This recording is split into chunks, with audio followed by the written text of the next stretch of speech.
Good evening. My name is Con Kelleher, and on behalf of Macroom History Group, we'd like to welcome everybody here. This is our fourth lecture this year, and you're very good for coming out on this very busy time before Christmas. The subject of tonight's talk is Anglian Macroom from 1922-23 to 2023. 100 years, which in itself is a very significant achievement. Just a little bit of history. The Civil War was in progress in 1922 and 23, and independence was a very significant marker for fishing rights in Ireland.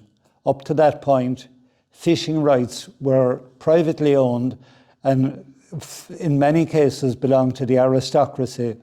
After 1922, fishing rights reverted to the ordinary people, so that in places like Macroom, clubs could be founded and ordinary people had access to fishing our own rivers and our own lakes. Since then, the club has survived, has went through a number of trials and tribulations, and in fact there was a split, and there were two fishing clubs in Macroom. Luckily that resolved, and shortly after coalescing again, the club became very strong. I must admit that I'm never went fishing, but its history in Macroom gives a fascinating insight into Macroom's history. The past 30 years have been a golden era for Macroom fishing. DENIS, our speaker tonight, was the second person to fish for Ireland after Dick Farrell. Dick Farrell was the first.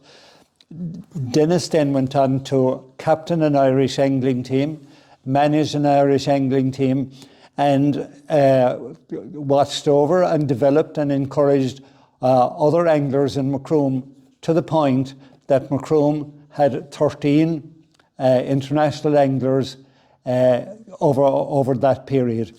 An absolutely wonderful and fantastic achievement, and I would think beats every other club in that line. Now, DENIS has walked the walk, and now he will talk the talk. Just before I finish, I'd like to especially welcome DENIS's colleagues, the anglers, who showed up in good numbers, and we are very grateful for that.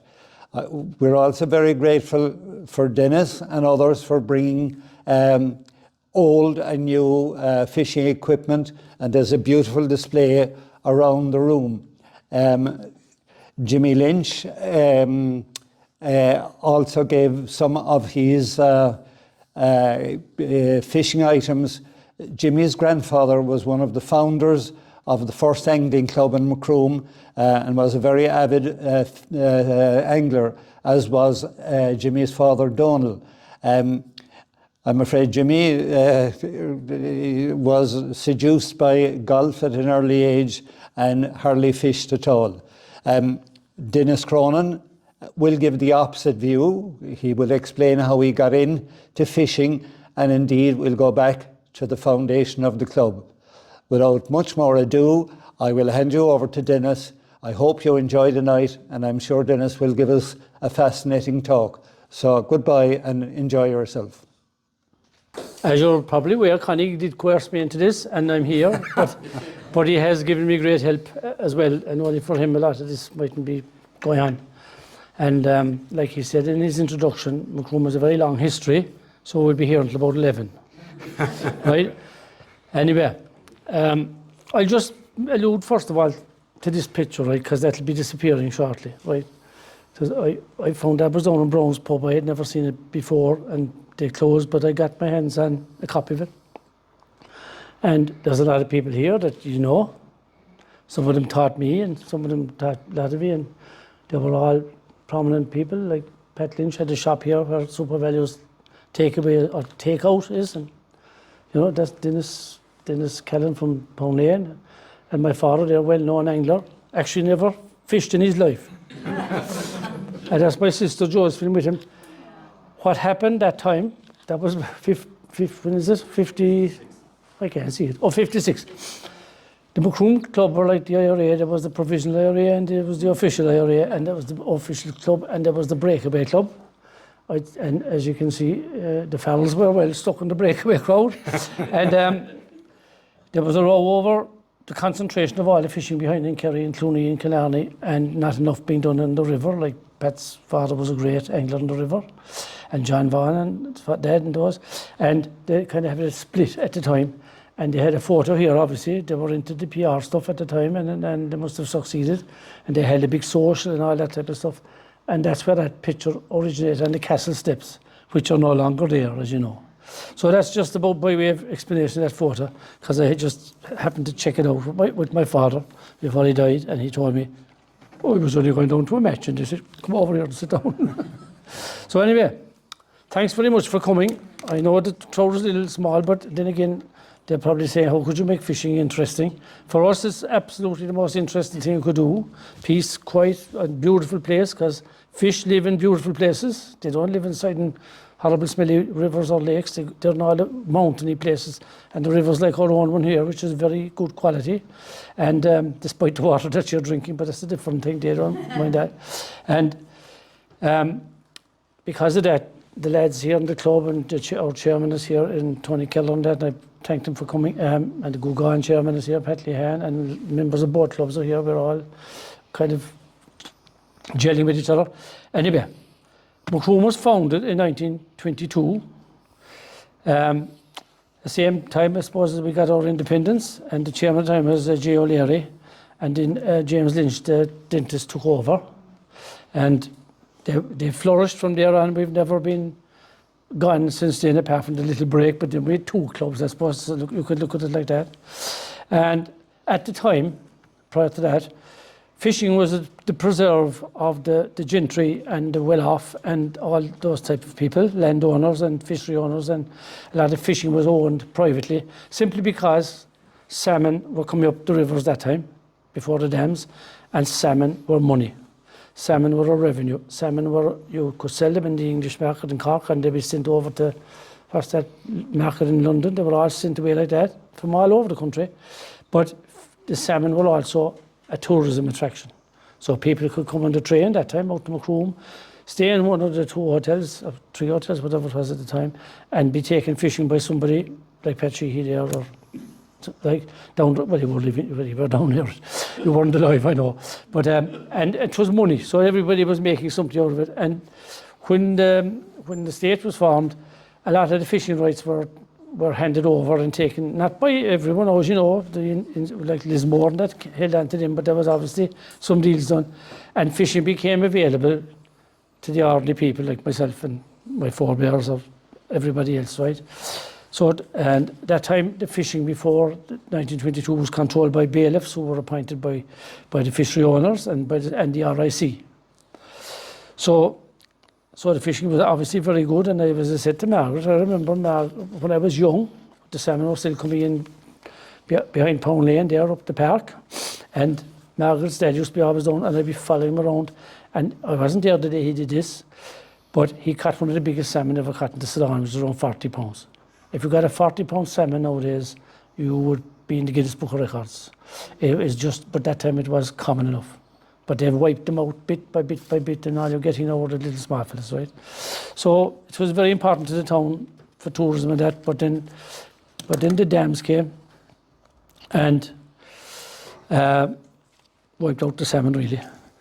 So a lot of Macroom anglers were very active from its inception, and they asked the local, they followed in the old style, they asked the local IRA, you've probably seen the poster up there, to try and protect fishing, because people were going for a free-for-all, poisoning the river, blowing it up with whatever, and taking trout and salmon and whatever else was there at the time, right? And a lot of that was because it wasn't long after the First World War and people were hungry, they had to get something. But there was also there was still a market for salmon, so there was that side as well. But and even at that stage, then the Cork City anglers started using competitions in Macroom, and they started complaining about low stocks of fish. But we've been complaining in the latter years about them being wiped out by the Cork City anglers. But equally, they did help to restock it, and there was a hatchery built below in the Cooleyhan Road just beyond the mill, where that stream comes in there. And there was a pond up beyond that long ago. Some of you might know about it, where all those houses are. No, what's the name of the estate? Oh, the small estate. Do you know, just opposite June's there? Yeah. There was actually a pond in there, and it was a holding place for water, but I presume for the mill as well. But the stream from that which comes down the Ballinagree Road there, that was the stream that they reared the fish in, and they stocked the river, right? So in 1926 then, there was a proposal to introduce a rod licence, and it was resisted very, very much by Macroom. And there's been a history of that up to the 80s, up to only 15 years ago, where we were very active in doing that. So the restocking was done, hatchery was built in Cooleyhan, the restocking was done, and it helped the river. And Macroom started their outings to Clooney Lakes at that time. Clooney Lakes are prominent in this pictures here. They're back in Toolsist in Kinmare, and they used to go back with Lucy's trucks and cycle back and every kind of a thing, I suppose. Mrs. Leary probably remember her dad probably going back there, but they went everywhere, but they went there anyway. And I think I have a copy here tonight. Is it the Leo Murphy? Is it? That slide is from 1927. That's a picture. The picture isn't very good, but the date is the most important thing. And the guy here at the side is William T. Cosgrave. So that kind of puts it, that dates it, okay? But at that stage, there were Macroom people going to Clonee, and that's 1927. And they've continued more or less consistently very much after that. Right. So we'll move on a little bit now with like around the 32. There's two organisations in the country that are still there, and we are affiliated to both of them. And we've been fishing inter-provincials and provincial championships with them. And again in 1940, there was a rod licence attempt by the government, proposed again, and Macroom again wrote to the minister and objected, along with many other clubs, I'm sure, but we were still active at that stage. And Dan Quill was one of the people involved at that time, which that's Dan Quill now, the father of Donald, as we call him Donald, but he was, because he's dead now, but he was prominent at a later one. But the licence isn't here yet, and this is the 30s. In the 40s then, Gardaí warned of prosecutions if anglers were found with trout 7 inches or lower. Now, all our anglers wouldn't even attempt to kill the 7-inch trout, but I suppose if you're hungry, you probably would. But because we brought in subsequently there in the 90s a bylaw that prevents you taking a trout under 10.5 inches. That's a big trout. There's not many of them in the river. They're mostly about 9.5, 10. So we're trying to protect the river, but different other things are affecting its stocks. But hopefully it'll improve again, and things like cormorants and all that. And at the time, they were paying a shilling for cormorants, right? If you killed them. And there was a lot of them killed. And the government then, in recent times, brought in the law, you can't shoot a cormorant, and a cormorant is better than any fisherman to catch fish and wipe out his fishery. So you can't shoot them now, but there's a big campaign at the moment now to try and control them again, you know. The trout anglers gave it 10,000 fry to put into the local river in 1942. So we've gone from the 20s now to the 40s. At that time, the Forest River was poisoned. Again, I would say mainly for stocking, or for salmon, but that's what was going on, right? So all the trouble with stocks and all that didn't start as people tried to say when foreign nationals came in. We were very good at it ourselves, and probably more efficient between dynamite and various other methods and poisoning the river. There's different. I know how to poison the river myself. There's a weed that you can use to poison the river, but I'm not telling you. But it was poisoned, and my father told me about it. So I'm wondering, did he actually fish in a different way? In 1945, the trout were back again after the stocking. 47, Macroom won the Munster Cup. Eddie Warren was the champion that time, and Micah Healy won the juvenile. Would you know Micah Healy? Right? I knew him well, his neighbour. And cormors were, this is all going through the notes, right? The cormors were still being shot for 2 shillings and sixpence. So there was money in the cormors if you wanted to go down that line. You know? I know Mrs. O'Leary brought a cup here tonight. I just showed you the cup now. It's a small little cup. This is a replica cup of a cup called a Graham Cup, right? And Mrs. O'Leary's father got this because the Macroom team won the Graham Cup. Now, they're probably the first team from Macroom to win the Graham Cup. What year was that, Mrs. O'Leary? Do you know? It's written on it. What was it? What was it? 1938. And I was going on to the 40s. 1938. So we have been successful for a long time, to say the least, right? And The team cup, was it? what? Was it a team cup? No, the Graham. Was it? Yeah, no, with the Team. Oh, it was a team, yeah, that's what I'm saying. They won the Graham Cup, which was a big cup, because Macroom won that 6 years in a row back in the 90s. And we all got little small things like that. But it was a team cup, yeah. And everyone in the team got a little replica cup. So it was a lovely moment to get, and we only got it by accident because we had a presentation here a couple of weeks ago to our juvenile anglers who fished in the World and the Four Nations Championships this year. So we're still having a bit of representation. I'll just put it up here and you'll get it handy. But that's the Graham Cup replica. There's a bit of history in that 1938. It's fantastic to have these things. So, where was I now? 42, right? Now, Macroom were still fishing all this time in Clonee. And 51, it happened again. The river was poisoned, the Ceylon. And the inland fisheries came on the scene around 53, and they were going to develop the trout angling on the Lee, Gugan and Lachalua. They never did that because I would imagine, the way it is now, we would rather deal with them ourselves, because once they take it over, you're going to be paying for something you're probably looking after yourself. So that didn't happen. And there was an attempt in the 90s, the 90s, to do it again. We got a bit of there was a shot fired over our bows by the Inland Fisheries, or the Fishery Board, because the Inland Fisheries are gone now, to say they were looking at the possibilities, and we said, fair enough, try it. We got legal advice, and we had somebody in land registry, a user-friendly person, that didn't really charge us a whole lot. And we had certain rights because we were on the river since the foundation of the state. So they couldn't technically take it over completely. And we pointed out that to them, and we said, apart from that, we'd fight, and they haven't mentioned it since. Of course, they thought there was going to be salmon coming up through the dams again at some stage, but it's worse that's after getting. At the time, Macroom appointed 2 people to fight that case if they were trying to process it. Any more slides? Right. I'm moving slowly again to the 50s. A new club then was formed in 56, right? As you can see here with all the renegades, right? Its aim was to hold all the competitions in the local rivers, as I said to you earlier on. So that's the origin of that photo. There is another one similar, isn't there? Yeah. But that's around that time that was going on. John D. Kaler was the first chairman.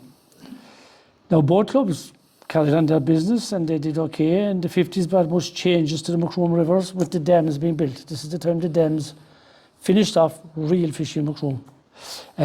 Because the salmon were supposed to go up the fish pass and go down another fish pass. Unfortunately, the little baby salmon, or the smalls as they're called, didn't know that they were supposed to go down this fish pass over on the left-hand side, and they went down through where the main water goes down into the turbines, and they became burger meat. And that's what happened. And now some of them did go down the fish pass, and some are still coming up. And I know that there was salmon caught up on the top of the Lana a year ago when they were doing a survey for the windmill, the new windmill farm that's supposed to be going up there beyond Ballingree, up beyond Copley Bond Bridge. No, further up. That's the next bridge. Anyway, before you turn right for Royland, up there's supposed to be windmills. And they got salmon up there, and they got big trout that come up from the reservoir, because there's big trout down there, but they're impossible to fish for because it's so big, you don't know what. It's very difficult to find them. You want to be very lucky, so we just don't bother. Now,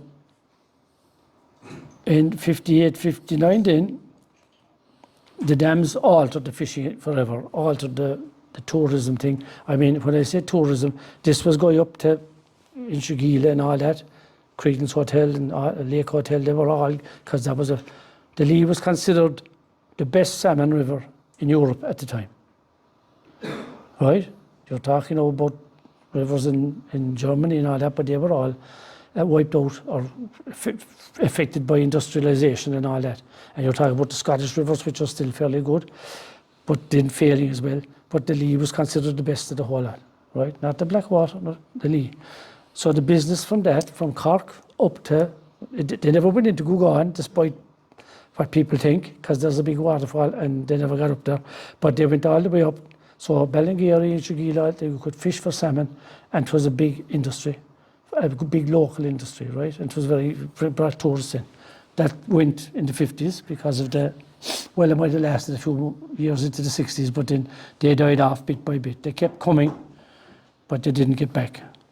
But at that time, Dick Farrell was chairman of the St. Coleman's Club, which was the breakaway club, 58, 59, and they were very active in trying to protect the river, because that was their thing. They held dances and socials and all that to make a few bob, I suppose. But 59 was the last year. I'd say they probably saw the writing on the wall. So in 59, 60, all the clubs came back together again under the current name, Macroom Trout Flying Association. And the prominent names of the officers at the time were Dick Farrell, obviously, Dan Quill, Senior, Richard Collins. Would any of you remember Richard Collins' place? Dixon. Yeah. He was a painter. John Reardon, who failed to teach me Irish. Connie Shee, your father? No? No, uncle. Oh, your uncle, sorry. Yeah, yeah. Got it, I know, yeah. Dennis dad there somewhere. Oh, yeah. He's the second on the left and The second from the left here. Yeah, that's right. As Dan, John Vaughan's father there. Look. Kanishi, Jim Kelleher, That's John Vaughan's dead. Dan Vaughan. I know a lot of you would know him, but some other people wouldn't. And Brian Baker, there's Donald Lynch, look. Donald Lynch there, he was the dentist over here. And just he gave me... Jimmy Lynch. There's Jimmy with the electrical shop. And those two rods there belong to Donald Lynch, and Jimmy gave me those for tonight. Okay? What was something? Oh yeah, I didn't mention it at the start, but I meant to mention when the club was founded. Connie told me today, here's my notes, there was 2% Protestants in Macroom, the rest of the town was Catholics. 1900. Yeah, that's amazing, really, when you think that would have been more, but it was never an issue, in all fairness, with the club. And Brian Baker, who was... Sorry, Dennis, can I just say something? Yeah. At that stage, during the 50s, if a Catholic went to a Protestant funeral and went into the church, it was a reserved sin, and you had to go down to the bishop to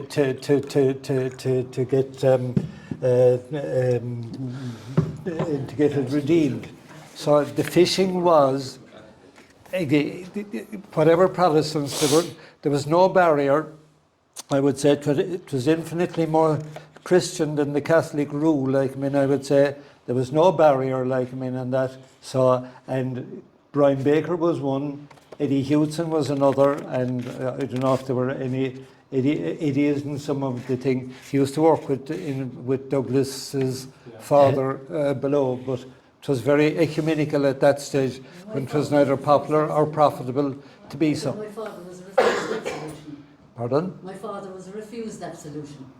about his boss's funeral. He was Was he? Yeah, yeah. And it took him 6 weeks to make the price of the train to go down to Cove to the bishop. Yeah, to yeah, get yeah. absolution.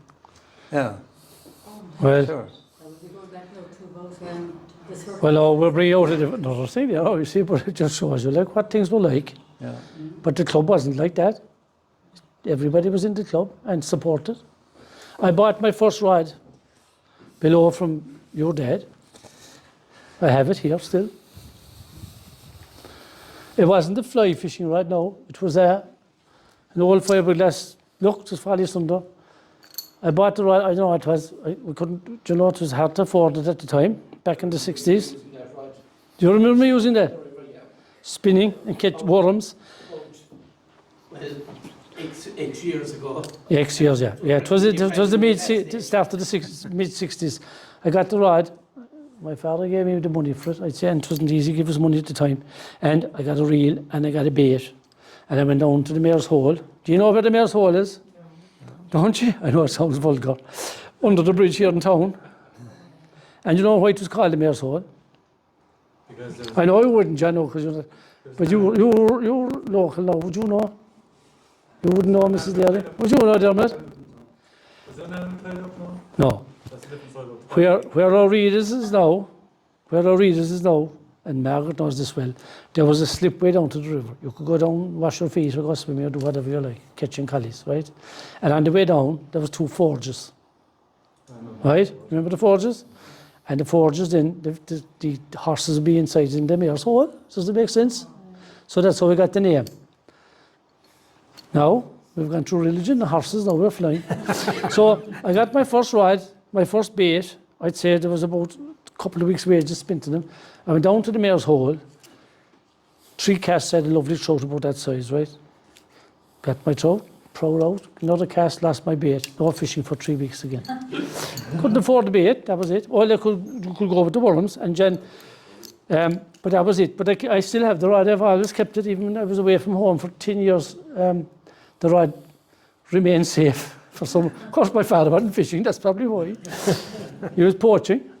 But well, he seemed to know about salmon himself. And all I can say now was Christy Lee and himself, and a man called Bladder, who was actually Peggy Callahan's father. And Paddy Cullen.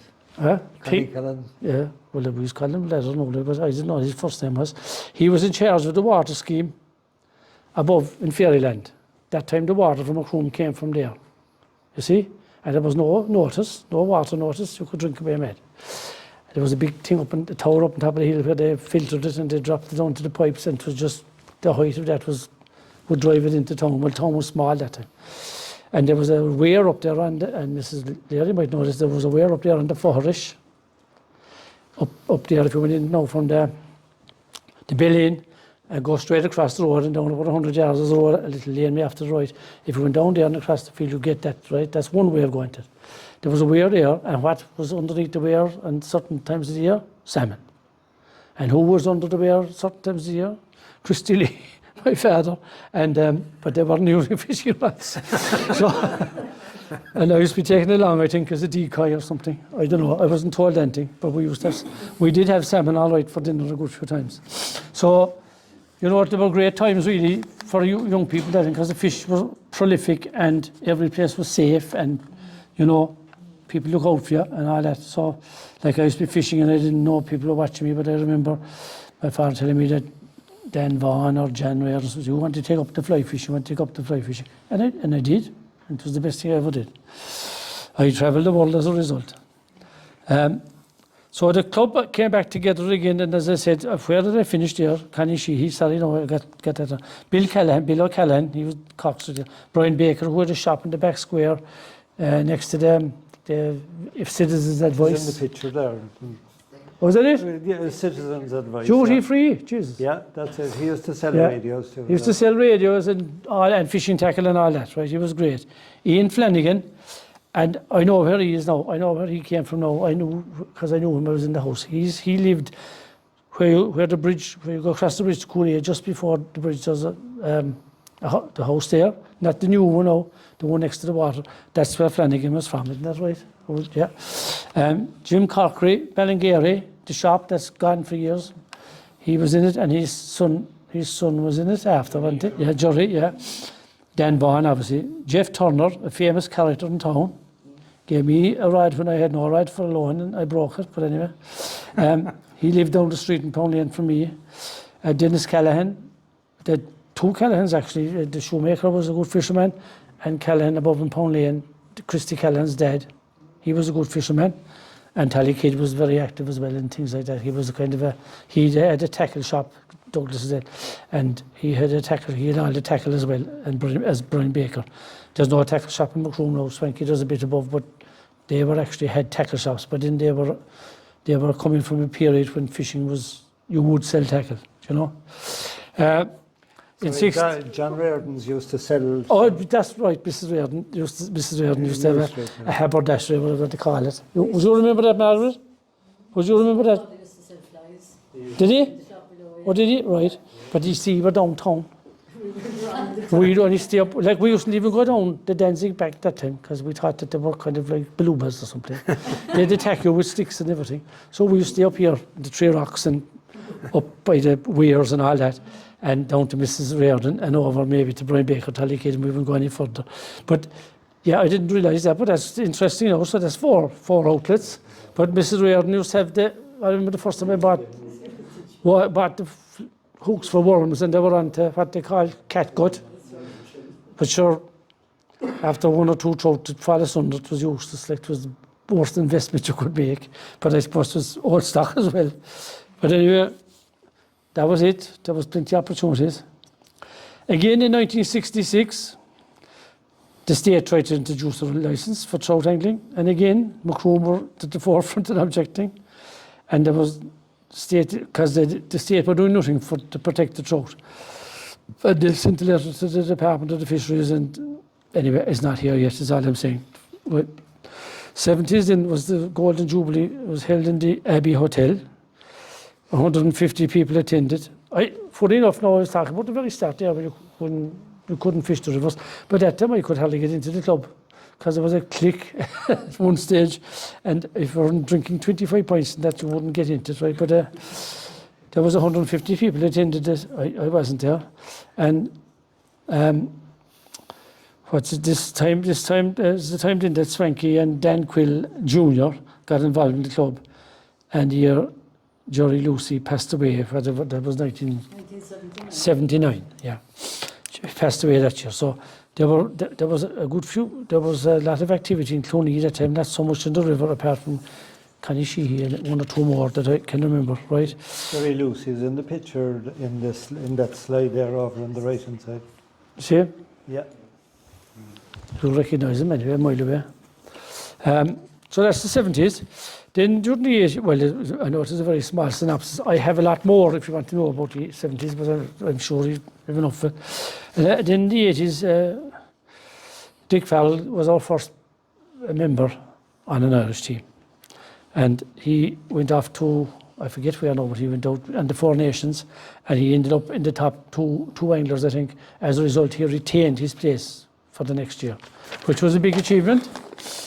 And a great achievement for the club, and an inspiration, because we were all trying to get on the Irish team then. Huh? Scotland, yeah. Yeah, or Scotland, yeah. So, Macroom were runners up in the Munster Championships that year in the club and all that, and Tom Sweeney got on the Munster team. And as a result, he fished it into pro. I don't know, something about media now, I don't know. Well, I was only after coming back to town. I came back to Macroom in 85. I'd been away for nearly 10 years and working. And I came to the AGM and they made me membership secretary. And I was only back in the club. But I brought the membership up from 15 to 35 in the first year. And we ended up with about 100. We ended up with too many because there was too many people that weren't connected really to the town and or to the club and all that, right? But we're back level now with about 60 or 70 of very good loyal members. And around 1987, they actually introduced the rod licence without consultation. So there was a strike and there was no fishing for 2 years. We stopped fishing. We stopped people fishing. It wasn't very popular with so many B&Bs. But we said, this is our thing, our sport. It was stopped above in the west of Ireland, no boats went out in the lakes. It was stopped most places. Again, the crowd near the Pale, they were the most useless crowd at it.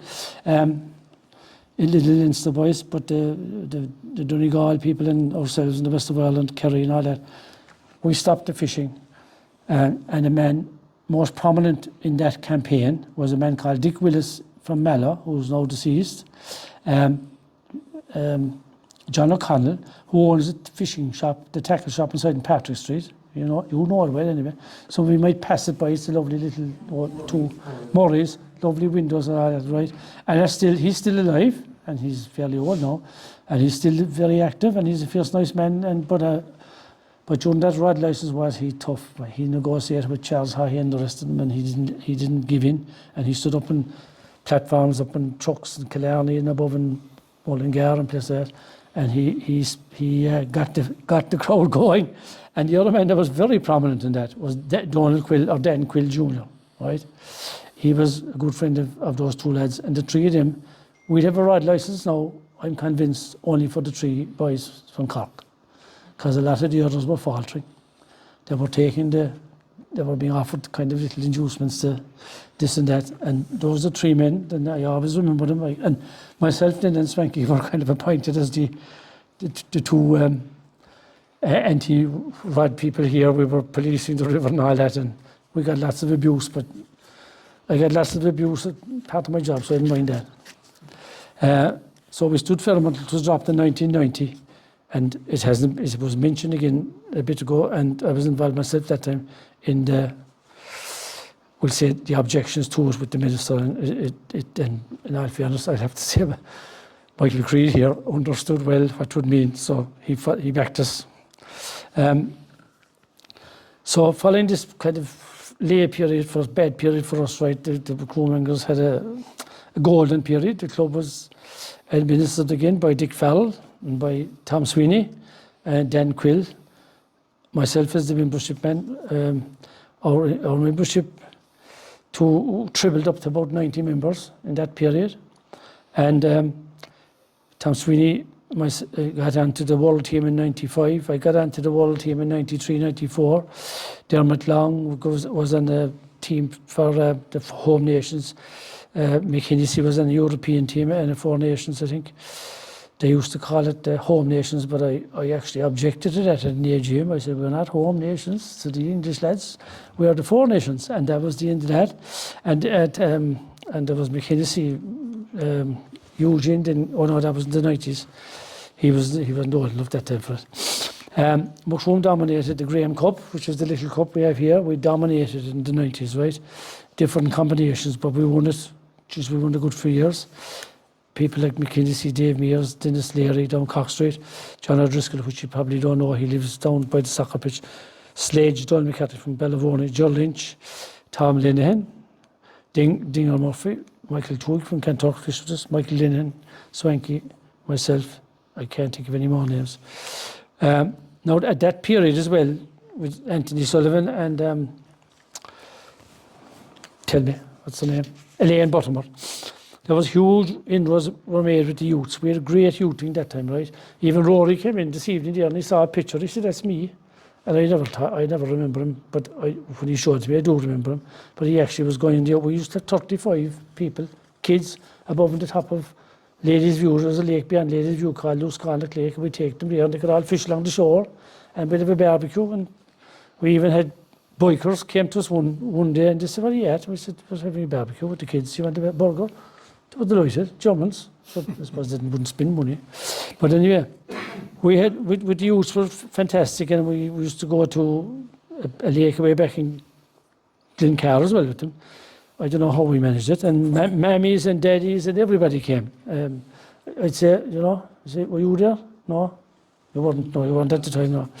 But it was Anthony Sullivan, and he died there 2 years ago. I'm very sad. Great. He was a great clubman. And Lane Butter, when that's up in the school, they were the driving force. We haven't been as effective since. But there's also a lack of fishing all over the country by young people at the moment. Now there is a plan to try and bring them back, but we'll never get the numbers we had, because even with adults, the numbers aren't there either. The Munsters was 220 fishing in a day. Now it is 120. So it's the same with the others. So Anthony was treasurer of the club that time, very successful because he helped to build up a fighting fund to fight the IFI if they tried to take over the river, as we had been threatened with, right? This is around the 90s, the end of the 90s, we introduced the bylaws to protect the river because we had a lot of trouble with city anglers, and they were fishing the 7-inch limit, which was the legal limit, and we brought in the 10-inch limit, which didn't make it as attractive for them. They weren't fishing now for food, they were fishing for teapots and things, fishing competitions. And that's how we tried to protect it, but they'd go off up into the middle of the bush, and we wouldn't be able. It was kind of voluntary bailiffs, so, it was hard to do it. Now, the club in the 20s was successful with a few hiccups. We had a few maybe issues ourselves in the club, but we kept it going. And Tony, who's gone now, he was the leader at that time to keep it going. Francie Kiley, he's the treasurer now. Steve Hanley is our secretary. And Anthony was our president. And our president now is Mick Murphy. He's here, isn't he? He's down here. Mick and Eugene is the vice president. And all those people kept a steady ship at a bad time for us. But in that time, we had more internationals. We had Eugene McCarthy here. He was in South Africa, wasn't he?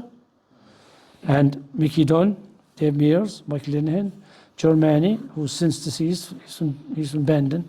Then Dinger Murphy again, Con Malone from outside in Farn, and Alistair Early.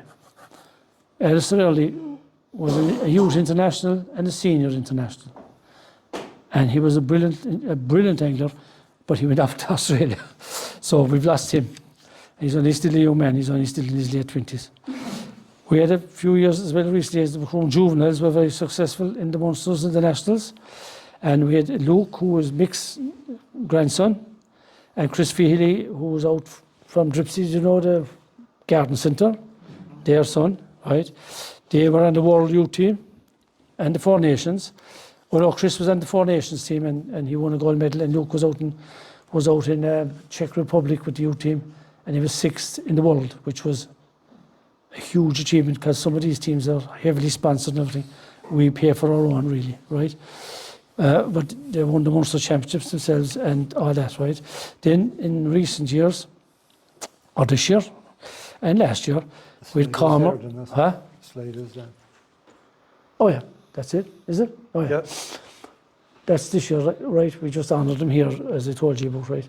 And we had their Swanky, he won the youth, Cormac McCarthy, Darren Sweeney, Swanky's son, and Ian O'Leary, who was Don's son. The other man there in the 80s that got an Irish team was actually Don himself. He fished in Italy 2 years ago in the World Masters Championships. I left him out now. I have it. I hadn't come to it yet. I'll come to it after the youths. Yeah, those three lads, they fished in the Irish team for the Home Nations, and they won gold medal both years, this year and last year. And Ian won the individual and the heaviest bag in the whole lot. He won every individual thing, but the team won both years in a row, 2 years in a row, which is a huge achievement. They're over age now. But we have only one youth in the club now. That's her on the right there, Daisy. Daisy is Dinger's daughter, and she's qualified to fish in the international next year. So we've still one, so we must try and gather a few more now and train them up, right? But fair play, it was good to see. And I said about Dan fished in the World Championships as well, down under the young lads there, because that was the same kind of group this year and last year. So we've lost a few great members in a few years, like Dick Fallon, Mickey Leary, Anthony Sullivan, and they're missed greatly. They're often talked about. We have pictures of them and all the rest of it, but they've been a great loss because they were great leaders, is the best way to put it. Now, I'm kind of more or less finished. I might have some other stupid notes here, but what I'd like to thank Connie really for getting me here, because I really I don't like, it's easy to make a fool of yourself. But the Commons thing is gone. I don't think of any more. You've enough anyway. So yeah. So that's about all I have to say. But if you want to ask me questions or ask some of them gurus their questions, whatever, or Pat here knows as much about anybody, feel free. But you've seen the photos for coming.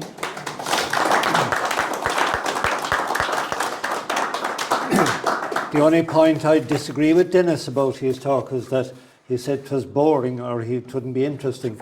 I found it very interesting anyway, and laced with a lot of very good anecdotes. If anybody has anything to contribute, or comment on photos, what Dennis said, whatever, or your own views on the thing. What is the rivers now? What's the guys stocking of it? And There's no stocking. The fish. what's the Gira now? What fish are in the Gira?